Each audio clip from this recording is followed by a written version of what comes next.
하늘에 계신 하나님, 이렇게 행복하고 거룩한 안식일을 주시니 감사합니다. 비록 지금은 모두 각자 있는 곳에서 예배를 드리고 있지만 빨리 상황이 좋아져 다 같이 모여서 예배 드릴 수 있도록 해주세요. 지금 미국의 아시안 혐오로 인해 많은 사건 사고들이 생겨나고 있습니다. 이렇게 모두 힘든 시기인 만큼 모든 사람들이 서로 미워하지 않고 서로 배려하고 사랑할 수 있는 세상의 평화가 올 수 있도록 도와주세요. 우리 교우님들 모두 건강하고 안전할 수 있도록 지켜주세요. 오늘 목사님의 말씀을 듣는 모든 성도님들의 마음속에 성령님 함께 해주세요. 사랑이 많으신 예수님의 이름으로 기도드렸습니다.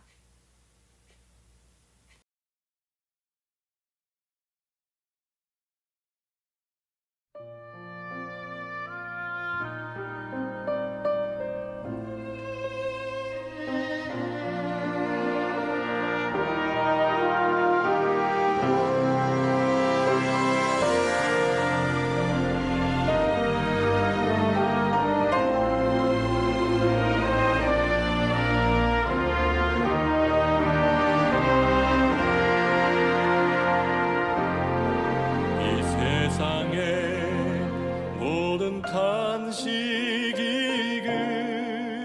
그치리 그 아침에 주가 새롭게 하시리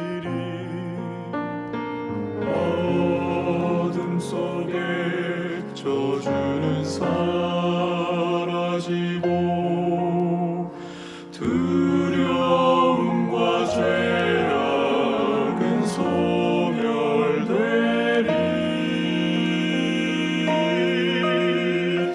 밤 지나고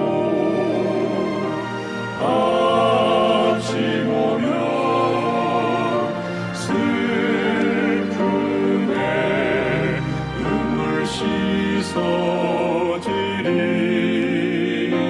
찬양해 어린 양께 다시 살아나신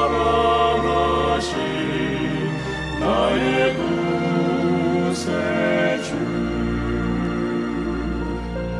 모든 만민 주의 발 앞에 엎드려 한 소리로 주의 이름을 찬양해. 주께서 나를 호명하실 때 기쁨으로 주께 찬양하리.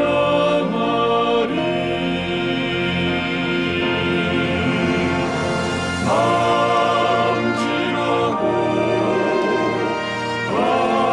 아침 오면 슬픔에 눈물 씻어지리.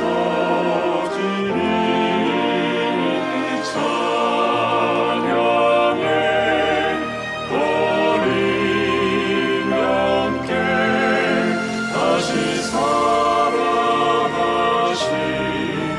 나의 구세주.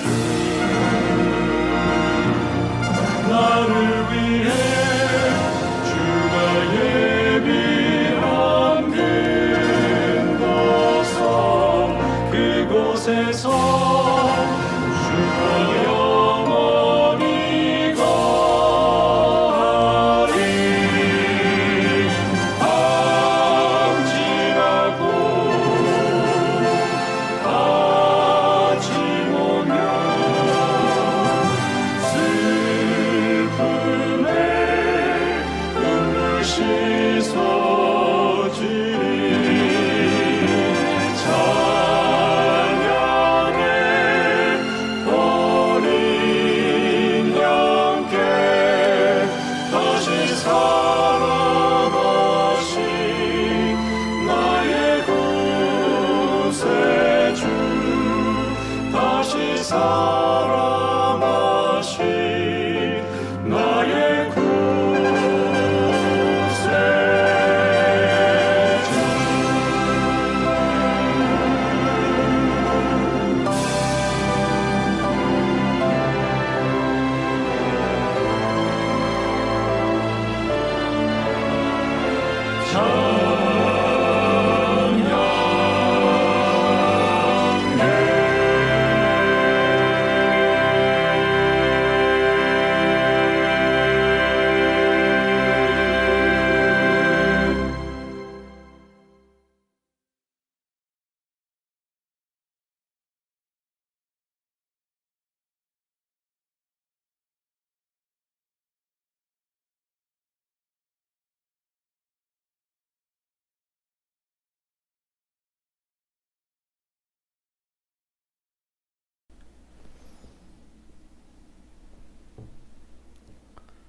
말씀이 있는 이 시간에 하나님께서 여러분과 함께 하시기를 간절히 바랍니다.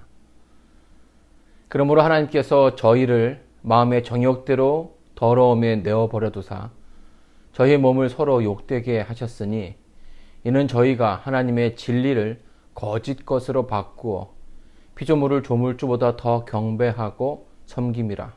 주는 곧 영원히 찬송할 이시로다. 아멘.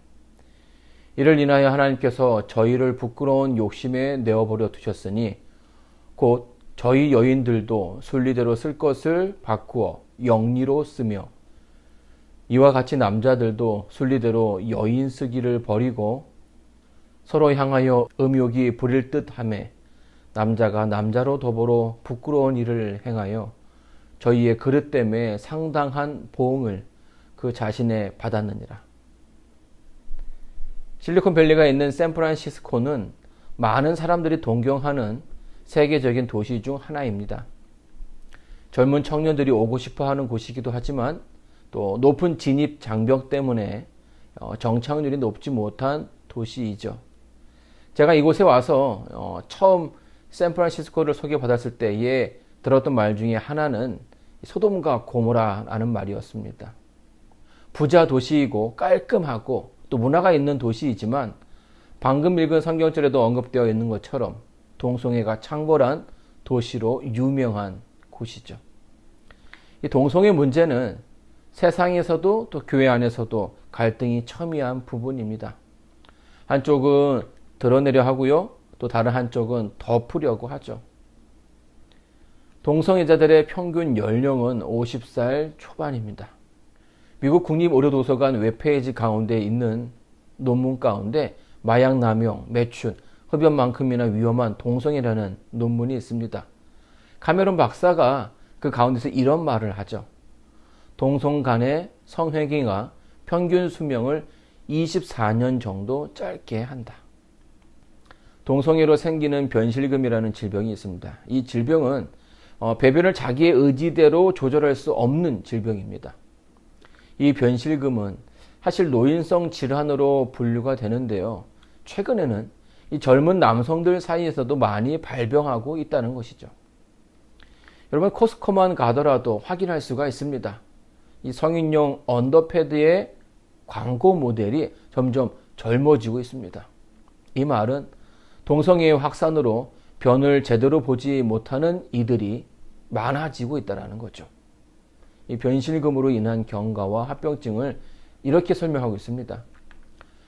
변실금을 적절히 치료하지 않고 방치하게 될 경우에 삶의 질 저하와 우울증 등의 정신적 문제를 일으킬 수 있다.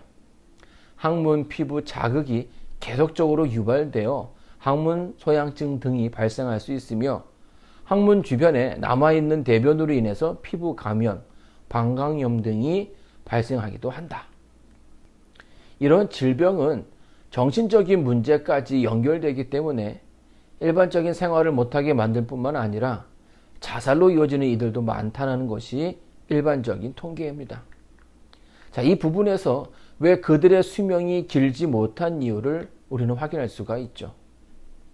아무리 아름다운 미서어구를 사용한다 할지라도 동성애란 그 원래 만들어진 기능을 다르게 사용하고 있는 것입니다. 그리고 이로 인해서 여러 가지 질병이 생길 수밖에 없게 되는 거죠. 자, 예를 들자면 컵은 물을 담기 위해서 사용하는 것입니다. 그러나 내가 기존의 기능과는 좀 다르게 사용하고 싶다고 해서 망치처럼 사용한다면 그 결과는 뻔합니다. 선택은 자유이지만 늘 그 선택에는 책임이 따르게 되어 있죠. 결국 신체가 망가지고 그 결과는 개인이 감당해야만 합니다. 하지만 이러한 부분에 대해서는 잘 알려지지 않고 있습니다. 그들이 얻게 되는 질병과 불행은 누구의 저주가 아니라 그저 그들의 선택의 결과인 것입니다. 대부분 이런 질병의 특징은 오용과 과용에서 시작이 됩니다. 인간 스스로가 자신의 즐거움을 위해서 원래 의도된 것과는 다른 삶을 살아가기 때문이죠. 로마서 1장 28절로 29절입니다. 또한 저희가 마음에 하나님 두기를 싫어하며 하나님께서 저희를 그 상실한 마음대로 내어버려 두사 합당치 못한 일을 하게 하셨으니 곧 모든 불의, 추악, 탐욕, 악의가 가득한 자요, 시기, 살인, 분쟁, 사기, 악독이 가득한 자요, 수군수군하는 자요. 여러분, 우리가 살고 있는 이 세상의 모습에서는 희망이 보이지 않습니다. 현재 미국에서는 아시안 혐오 범죄가 늘어나고 있습니다. 2019년 뉴욕에 보고된 아시안계 증오 범죄는 3건에 불과했는데 지난해에는 28건, 올해는 벌써 35건이 신고되었다고 합니다. 이 법의 테두리 안에 보호되고 있지만 법보다 위에 있는 것들이 많이 있죠. 더 강력한 법이 실행되고 더 정의로운 정책이 만들어지길 바라지만 쉽지는 않습니다. 그 이유는 사람들의 의견의 차이가 크기 때문이죠. 자기가 가지고 있는 기득권을 버리지 못하기 때문이고요. 자기의 욕심을 버리지 못하기 때문입니다. 자기 사랑으로 다른 사람들이 불편에는 무관심하게 되어버렸죠. 더 나아가서는 하나님보다 자신을 앞세웁니다. 하나님이 없다고 하고 하나님 자리에 자기를 세웁니다. 자기의 지식, 자기의 경험, 자기의 생각이 세상의 전부라고 생각하는 거죠. 자, 이런 가운데 누가 서로의 이해관계를 조정할 수 있겠습니까? 욕심은 분쟁을 가져오고 분쟁은 싸움이 되고 또 싸움은 분란을 일으키게 되는 것입니다. 이게 오늘날 저와 여러분이 살고 있는 세상의 모습이죠.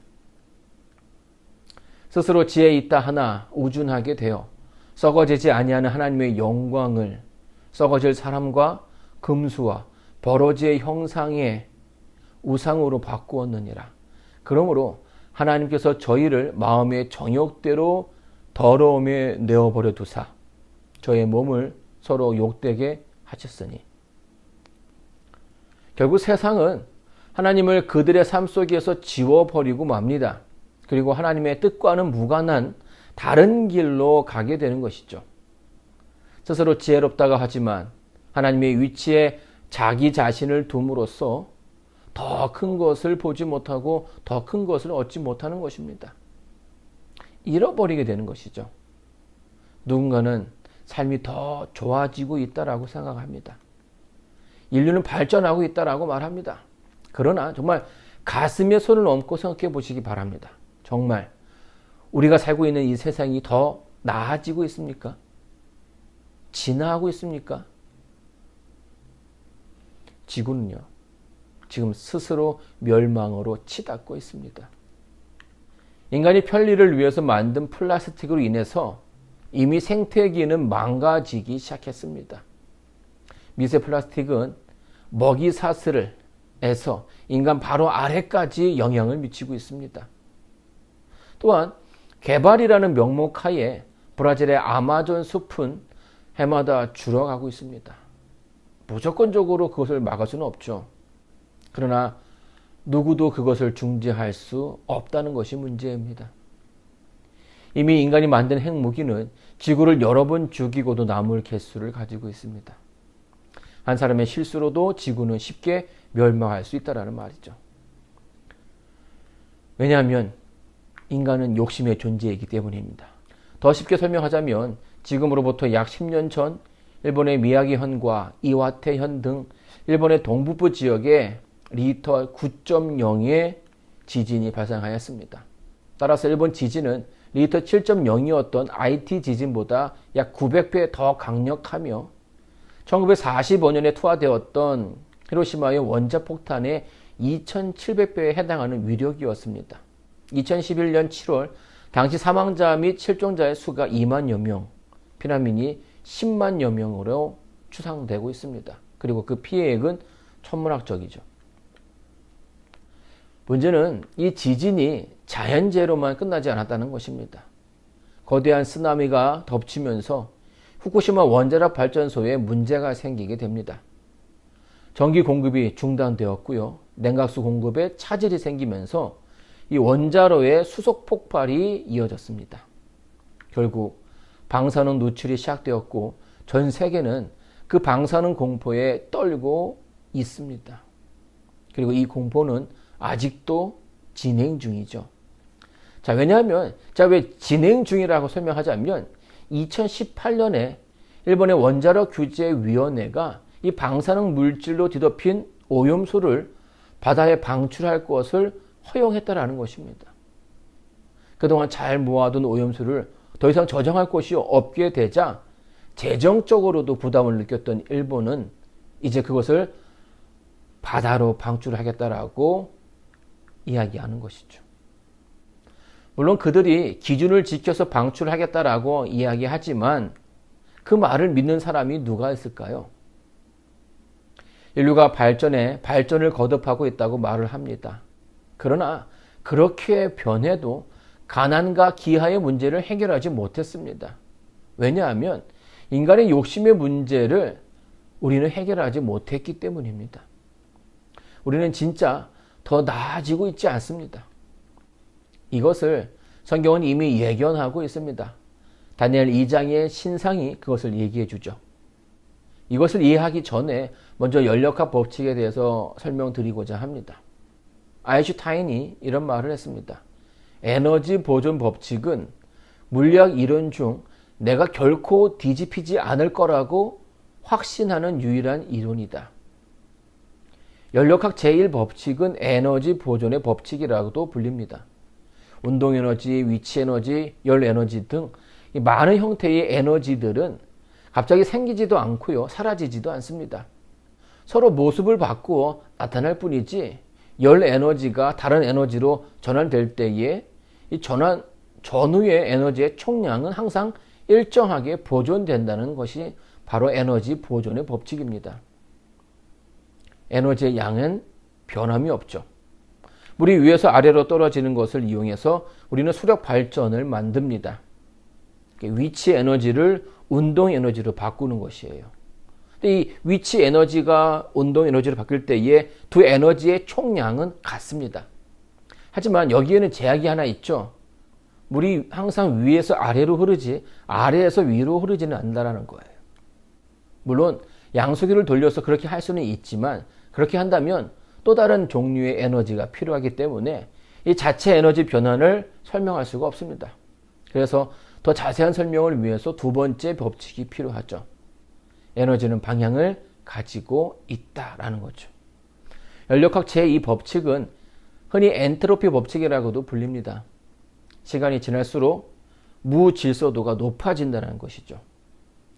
무질서도에서 질서로 가고자 하면 거기에는 에너지가 필요합니다. 여러분, 이 테이블을 치우지 않고 가만히 있게 된다면 이 테이블 위에 무질서도는 점점 증가하게 될 것입니다. 더러워진다는 얘기죠. 그래서 우리 엄마들이 늘 불만이죠. 어지른 사람 따로 있고 치우는 사람 따로 있냐 뭐 이렇게 얘기를 합니다. 이 더러운 방이 시간이 지난다고 해서 깨끗해지지 않습니다. 우리의 집이 늘 깨끗한 이유는 더러운 방을 치우는 누군가가 있다는 말입니다. 저절로 되는 것은 없습니다. 치우는 사람, 즉 에너지가 필요하게 됩니다. 다니엘서 2장의 신상은요, 연력학 제2 법칙을 설명해 주고 있습니다. 시간이 지날수록 무질서도가 증가하는 모습을 보여주고 있습니다. 다른 말로 하면 이 지구의 가치가 점점점 떨어지고 있다는 말이에요. 인류는 진화하는 것이 아니라 더 좋아지는 것이 아니라 멸망을 향해 가고 있는 것입니다. 다니엘서 2장에서 나오는 신상을 실제로 만들어 본다면 하나의 문제가 생기게 됩니다. 성경이 언급한 재료대로 다 만들었다고 치고 기쁨의 순간에 이 신상을 잡고 있던 손을 놓는 순간 신상은 바닥에 고꾸라져 박살나고 말 것입니다. 신상이 바로 설 수 없는 이유 중에 하나는 그 비중이 다르기 때문이죠. 그리고 발목이 너무 약하기 때문입니다. 다리로 갈수록 비중이 작아집니다. 쉽게 말하면 머리는 무겁고 다리는 가볍기 때문에 혼자서는 절대로 서 있을 수가 없습니다. 누군가 그것을 잡는 것을 놓치는 순간 지구는 멸망할 수밖에 없다라는 것이 바로 성경이 말하는 현실입니다. 지구가 정말 나아지고 있습니까? 그렇지 않습니다. 이것이 하나님의 저주입니까? 그렇지 않습니다. 이것은 바로 인간의 선택의 결과입니다. 로마서 1장 28절로 29절입니다. 또한 저희가 마음에 하나님 두기를 싫어하며 하나님께서 저희를 그 상실한 마음대로 내어버려 두사 합당치 못한 일을 하게 하셨으니 곧 모든 불의, 추악, 탐욕, 악의가 가득한 자요, 시기, 살인, 분쟁, 사기, 악독이 가득한 자요, 수근수근하는 자요. 본문에 보게 되면 계속 반복해서 나오는 구절이 있습니다. 내어버려 두사. 하나님께서 저희를 그 상실한 마음대로 내어버려 두셨다라는 표현이죠. 하나님께서 원래 인류의 시조인 아담과 하와에게 바라셨던 것이 있었습니다. 생육하고 번성하여 땅에 충만하라. 땅을 정복하라. 자, 이것은 세상을 활용하라는 것이지 써서 망가뜨리는 말이 아닙니다. 하나님을 인정하지 않고 그들 스스로 살아가겠다라는 세상의 오만 앞에서 하나님은 그들을 그냥 두기로 하셨습니다. 이것은 하나님의 저주가 아니라 인간의 선택인 것이죠. 로마서 1장 18절로 21절입니다. 하나님의 진노가 불의로 진리를 막는 사람들의 모든 경건치 않음과 불의에 대하여 하늘로 쫓아 나타나나니 이는 하나님을 알만한 것이 저희 속에 보임이라. 하나님께서 이를 저희에게 보이셨느니라. 장세로부터 그의 보이지 아니하는 것들 곧 그의 영원하신 능력과 신성이 그 만드신 만물에 분명히 보여 알게 되나니 그러므로 저희가 핑계치 못할지니라. 하나님을 알되 하나님으로 명화롭게도 아니하며 감사치도 아니하고 오히려 그 생각이 허망하여지며 미련한 마음이 어두워졌나니. 하나님을 떠난 세상, 그래서 하나님은 그들을 내버려 두십니다. 하나님 정말 최소한으로만 지구를 붙잡고 계시는 거죠. 지금이라도 그 붙잡은 손을 떼면 어떠한 일이 일어날지는 결과를 도출하는 게 어렵지 않습니다. 지구는 점점 망해가고 있습니다. 이것이 오늘날 저와 여러분이 살고 있는 세상의 민낯입니다. 그러나 이 다니엘서 2장은 결론적으로 신상이 스스로 땅에 고꾸라져 부서질 것이라고 하지 않습니다. 다니엘서 2장 44절로 45절입니다. 이 여로왕의 때에 하늘의 하나님이 한 나라를 세우시리니 이것은 영원히 망하지도 아니할 것이요 그 국권이 다른 백성에게로 돌아가지도 아니할 것이요 도리어 이 모든 나라를 쳐서 멸하고 영원히 설 것이라. 왕이 사람의 손으로 아니하고 산에서 뜨인 돌이 철과 놋과 진흙과 은과 금을 부서뜨린 것을 보신 것은 크신 하나님이 장래의 일을 왕께 알게 하신 것이라. 이 꿈이 참되고 이 해석이 확실하니이다. 예수님의 재림으로 세상은 끝을 내릴 것입니다. 위태위태해 보이는 세상이지만 인류는 스스로 멸망하지 않습니다. 하나님께서 오심으로 세상은 그 선택의 결과에 대한 보상을 받게 될 것입니다. 이것이 성경이 말하는 심판인 거죠. 성경의 수많은 책들이 하나님의 심판을 이야기하고 있습니다. 이것은 성경의 핵심 주제 가운데 하나입니다. 그리고 로마서에서 또 이 부분을 언급하고 있습니다. 이런 일을 행하는 자에게 하나님의 판단이 진리대로 되는 줄 우리가 아노라. 이런 일을 행하는 자를 판단하고도 같은 일을 행하는 사람아, 내가 하나님의 판단을 피할 줄로 생각하느냐? 혹 내가 하나님의 인자하심이 너를 인도하여 회개케 하심을 알지 못하여 그의 인자하심과 용납하심과 길이 참으심의 풍성함을 멸시하느뇨? 다만 내 고집과 회개치 아니한 마음을 따라 진노의 날, 곧 하나님의 의로우신 판단이 나타나는 그 날에 임할 진노를 내게 쌓는도다. 하나님께서 각 사람에게 그 행한 대로 보응하시되 참고 선을 행하여 영광과 존귀와 썩지 아니함을 구하는 자에게는 영생으로 하시고 오직 당을 지어 진리를 쫓지 아니하고 불의를 쫓는 자에게는 노와 분으로 하시리라. 세상은 자기 멋대로 움직이고 있습니다. 멸망을 향해 가고 있음을 우리는 불을 보듯 확신할 수 있죠. 그래서 하나님을 안정하지 않는 세상에게 당연한 결과라고 생각을 합니다. 그들은 불의하고요, 추악, 탐욕, 악의가 가득한 자입니다. 시기하고 살인, 분쟁, 사기, 악독이 가득한 자요, 수군수군하는 자입니다. 하나님이 없는 삶을 살아가는 그들에게 심판은 반드시 있어야 한다라는 것이 하나님을 믿고 또 교회를 다니고 있는 우리들의 생각이죠. 소돔과 고모라의 멸망의 이유는 죄가 만연했다는 것입니다. 여러분, 영어 사전에서 소돔 사람들이라는 소도미스트라는 단어를 찾아보면 남색을 하는 자라는 뜻을 발견할 수 있습니다. 소돔과 고모라는 그들의 그 죄악의 행위로 멸망받게 되었습니다. 로마라는 나라도 굉장히 부패한 시대였죠. 그들은 순리가 아닌 영리대로 살았습니다. 고대 도시인 폼페이의 멸망도 그러합니다. 화산 폭발과 함께 사라져 버렸습니다. 도시의 화려함 속에 묻혀진 인간의 죄악은 그것을 숨기지 못했고 결국 그 도시는 멸망하게 되었던 것입니다. 많은 사람들이 하나님께서 그 사람들을 심판했다라고 말하기도 하죠. 우리는 이방인들의 죄의 심각성을 잘 알고 있습니다. 오늘날 미국의 움직임을 보면서도 확인할 수가 있죠. 기독교 국가라고 말하고 있는 미국에서 어떠한 일이 일어나고 있는지 우리는 눈으로 보고 있습니다. 세상의 모습을 보면서 우리는 하나님의 진노를 받아 마땅하다고 이야기합니다.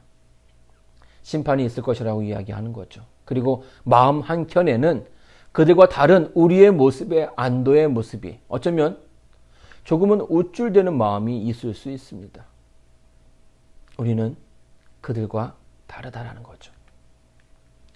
그러나 문제는 바울은요, 우리가 비난하는 세상의 모습이 우리와 다르지 않다라고 한다는 것입니다. 그러므로 남을 판단하는 사람아, 물론 누구든지 내가 핑계치 못할 것은 남을 판단하는 것으로 내가 너를 정죄함이니 판단하는 내가 같은 일을 행함이니라. 이런 일을 행하는 자에게 하나님의 판단이 진리대로 되는 줄 우리가 아노라. 이런 일을 행하는 자를 판단하고도 같은 일을 행하는 사람아, 내가 하나님의 판단을 피할 줄로 생각하느냐?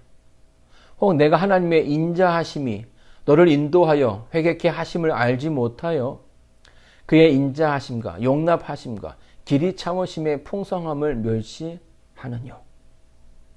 신앙을 하는 사람들은 자신의 위치를 세상과는 다른 곳에 두려고 하고 있습니다. 하나님의 은혜를 알고 있다는 것으로 만족하고 하나님과 더 가까이 있다라고 생각을 합니다. 자기 만족에 살아가는 거죠. 그러나 사도 바울은 교회의 비난을 받는 세상이나 그 비난하는 교회나 크게 다르지 않다고 말하고 있습니다. 그 이유는 세상과 우리는 1절에서 말하는 것처럼 같은 일을 하고 있기 때문입니다. 우리는 교인이기 이전에 죄인입니다.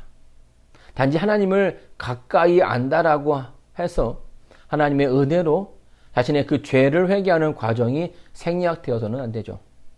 예수님은 내가 의인을 부르러 온 것이 아니요 죄인을 부르러 왔다라고 말하고 계십니다. 이 말은 사실은 바리새인들을 책망하려는 말이었죠. 예수께서 이 땅에 오신 목적은 죄인을 구원하기 위해서다라는 말입니다. 그러나 스스로 의인이라고 하는 바리새인들에게는 예수는 필요하지 않는 존재였습니다. 예수님께로부터 도움을 받고자 하지 않는 그들에게 예수님께서 줄 수 있는 것이 아무것도 없다라는 말씀을 하는 것이었습니다. 그래서 예수님은 바리새인들을 회칠한 무덤과 같다고 소개를 하고 있습니다. 겉은 페인트 칠을 해서 이쁘게 포장하지만 그 속은 썩어 문드러져 가고 있다는 것입니다. 오늘 우리의 모습도 마찬가지라는 거죠. 세상의 죄는요, 그 모습이 드러납니다. 모두가 인정합니다. 그러나 기독교는 그리스도인들의 죄는 잘 드러나지 않습니다. 우리는 숨기는 법을 알고 있고요, 포장하는 법을 알고 있습니다. 잘 드러나지 않기 때문에 죄가 없다고 생각하지만 그렇지 않습니다. 오직 당을 지어 진리를 쫓지 아니하고 불의를 쫓는 자에게는 노와 분으로 하시리라.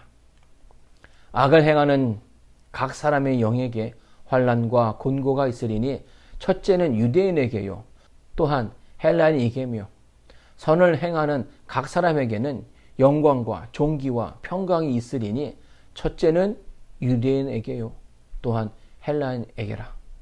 이는 하나님께서 외모로 사람을 취하지 아니하심이니라.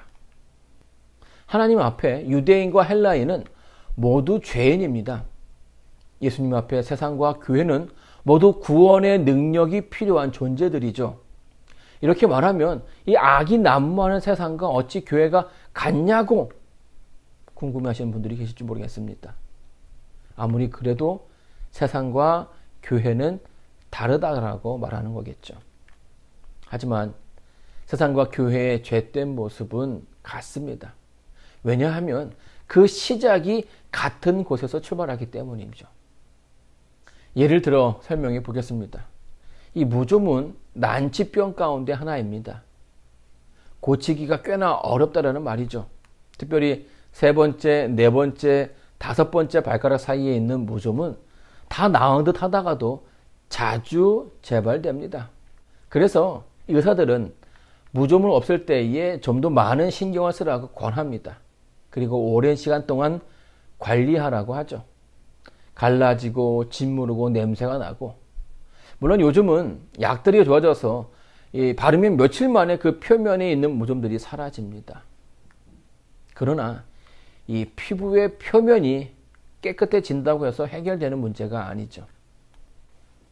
무좀의 종균은 영하 20도에서도 살고요, 영상 120도 이상에서도 죽지 않습니다. 이 진피 아래에 있는 종균이 사라지지 않으면 무좀은 나은 것이 아닙니다. 다시 말해 깨끗해도 깨끗함이 아니라는 겁니다. 곧 다시 재발하게 되고요, 다시 문제가 생기게 된다는 말입니다.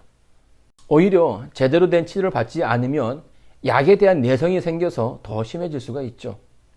그렇기에 해결은 근본적인 치유가 반드시 필요합니다. 여러분, 사람의 문제는 환경의 문제가 아닙니다. 사회학자들과 정치가들이 사회 변화를 시도했지만 이 죄된 환경은 바뀌지 않습니다. 과학의 능력이 도움을 줄 수 있을 거라고 생각했지만 과학도 정답을 주지 못했습니다. 또한 인간 스스로 인본주의가 많은 시도들을 해왔지만 결국 모두가 실패하고 말았어요. 왜냐하면 죄의 문제는 환경이 아니라 인간의 본성과에 관련된 문제이기 때문입니다. 유대인들은 스스로를 하나님의 선택된 백성이라고 말하고 다녔습니다. 그러나 여전히 하나님께서 그들에게 회개하라고 말하는 이유는 그들이 하나님을 알고 있지만 본질적으로 하나님을 의지하지는 않았기 때문입니다. 다만 내 고집과 회개하지 아니한 마음을 따라 진노의 날, 곧 하나님의 의로우신 판단이 나타나는 그 날에 임할 진노를 내게 쌓는도다. 하나님께서 각 사람에게 그 행한 대로 보응하시되 참고 선을 행하여 영광과 존귀와 썩지 아니함을 구하는 자에게는 영생으로 하시고, 오직 당을 지어 진리를 쫓지 아니하고 불의를 쫓는 자에게는 노와 분으로 하시리라. 여러분, 고집이 무엇입니까? 자기의 의견을 바꾸지 않는 것입니다. 자기의 뜻대로 하고자 버티는 것이죠. 자기의 잘못을 인정하지 않는 겁니다. 버티는 자에게 예수님께서 해줄 수 있는 것이 무엇이겠습니까? 아무것도 없습니다. 그래서 그냥 내버려 두는 겁니다. 성경이 말하는 죄와 우리가 생각하는 죄의 개념은 많이 다릅니다. 대부분 우리가 말하는 죄란 성경에서 말하고 있는 죄의 결과들을 말합니다. 성경에서 죄는 하마르티아라는 단어를 사용합니다. 이 단어는 관역에서 벗어났다는 뜻이죠. 하나님께서 원래 계획했던 의도에서 벗어나는 것, 엉뚱한 관역을 맞추고 나아가는 것, 자신의 고집을 부려 하나님을 떠나가는 것, 자기의 뜻대로 하고자 하는 것이 죄의 본래의 모습입니다. 여러분, 이 손가락이 몸에서 떨어져 나가면 그 순간부터 손가락에는 죽음, 곧 썩음이 시작이 됩니다. 색이 변하고요, 온도가 내려가고 조금 후부터는 부패가 시작이 됩니다. 몸으로부터 떨어지는 분리가 죄라면 부패가 시작하는 것, 이것이 죄로 말미암아 생기는 결과라는 것입니다. 아담과 하와가 하나님의 뜻을 버리고 선악과를 따먹었습니다.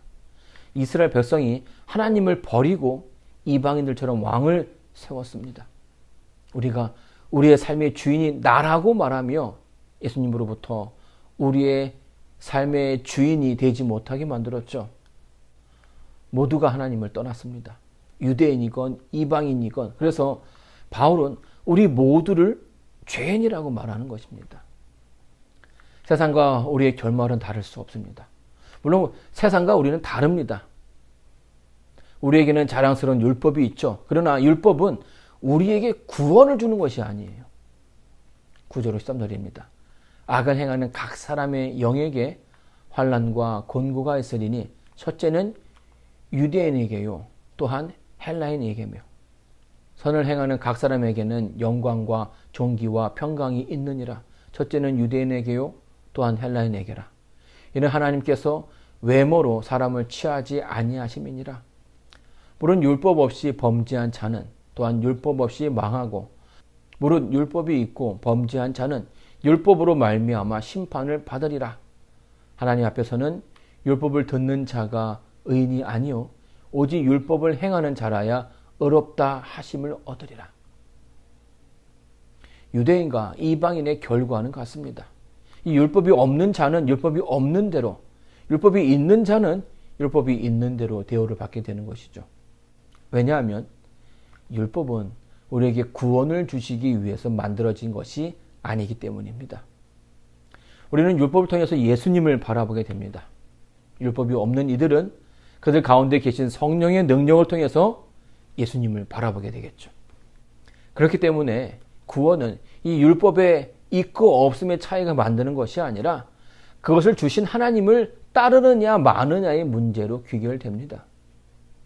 우리는 이방인과 세상과 같이 하나님 앞에서 똑같은 죄인입니다. 바울이 이토록 로마인들에게 그 안에 있는 유대인들에게 서로부터 강하게 그들의 그 죄에 대해서 이야기하는 이유는 우리의 절망에는 희망이 있기 때문이죠. 또한 정확한 진단이 확실한 개선으로 이끌 수 있기 때문입니다. 응급실에 한 아이가 실려옵니다. 그 아이는 한쪽 팔에 3도 화상을 입었습니다. 그러자 의사와 간호사가 그 화상 입은 팔을 소세미로 팍팍 문지릅니다. 아이가 자지러도 소리를 지르지만 의사는 아랑곳하지 않고 계속 문지르는 것입니다. 그 조그만 아이에게 너무한 듯 보이는 행동이지만 만약 그 과정이 잘못되어서 감염이라도 되면 더 큰 문제가 생기게 됩니다. 여러분, 화상치료는 새살의 도끼까지 감염 방지가 1차 목적입니다. 그래서 이 고름이 잡힌 상처 부위를 세심하게 닦아내야 합니다. 수세미로 솥바닥을 긁어내듯이 피부를 긁어내야 하는 거죠. 그러나 이 고통은요, 겪어보지 못한 사람은 상상할 수 없다라고 얘기합니다. 물론 치료에 들어가기 전에 진통주사를 맞지만 그래도 그 고통은 이 출산의 고통보다 더 크다고 합니다. 이 죽을 것 같은 아픔이 있지만 오염되고 상처 입은 피부를 제거하는 과정이 있어야만 비로소 깨끗한 새살이 돋아날 수 있는 것입니다. 사랑하는 성도 여러분, 우리는 모두 죄인입니다. 하나님을 믿는 신자들이라면 우리는 정말 자세히 내 자신의 모습을 살펴야 합니다. 설렁설렁 넘어갈 것이 아니라, 익숙함에 낙관할 것이 아니라 더 자세히 보고 더 꼼꼼히 나의 부족을, 나의 죄된 모습을 살펴야 합니다. 그래야 예수님이 필요하게 되고요, 그래야 그분을 만날 수 있게 되는 것입니다.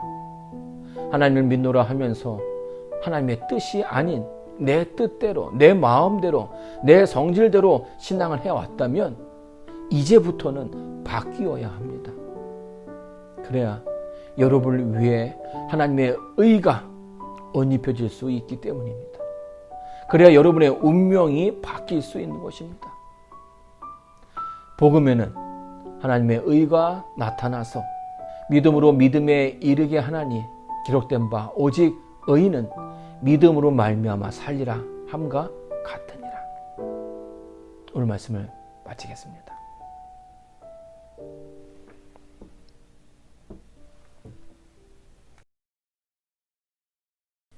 기도하겠습니다. 이제는 아버지 하나님의 사랑과 예수 그리스도의 생명을 나눠주신 은혜와 마지막까지 우리와 함께 하실 성령 하나님의 감화 감동하심이 자신의 죄된 모습을 깊이 회개하는 성도들에게 함께하여 주시길 바라며 우리를 죄에서 구원하실 예수 그리스도의 이름으로 간절히 기도드리옵니다.